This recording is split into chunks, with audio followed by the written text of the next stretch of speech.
ગેળા શ્રીફળિયા હનુમાન મંદિરે દાદાના જયઘોષથી મંદિર પરિસર ગુંજી ઉઠ્યું।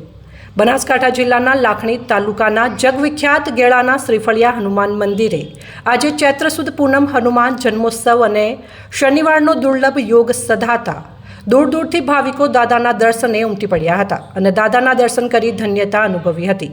લોકવાયકા મુજબ એક તપસ્વી સંતના ઠપકા માત્રથી હનુમાન દાદાએ અહીં શ્રીફળનો આ પહાડ સર્જી દીધો છે। ભાવિકો શ્રીફળ રમતું મૂકતા આ પહાડ દિન પ્રતિદિન વિશાળ બનતો જાય છે, જે સેલ્ફી ઝોન પુરવાર થયો છે। નવાઈની વાત તો એ છે કે આ શ્રીફળ ક્યારેય બગડતા કે ચોરાતા પણ નથી।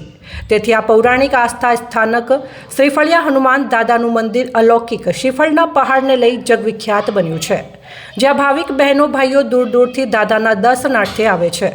પરંતુ શનિવારે દાદાના દર્શનનો વિશેષ મહિમા રહેલો છે, તેથી શનિવારે લોકમેળો જેવો માહોલ જામે છે।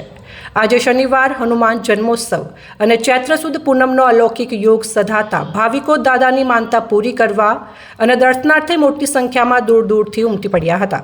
તેથી નાનકડું ધામ માનવ મહેરામણથી છલકાઈ ઉઠ્યું હતું।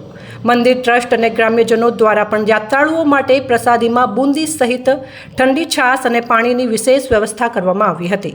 ગરમી હોવા છતાં ભાવિકોનો ઘસારો મોડી સાંજ સુધી જળવાઈ રહ્યો હતો। થરાદ પોલીસ દ્વારા પણ ચુસ્ત બંદોબસ્ત ગોઠવવામાં આવ્યો હતો।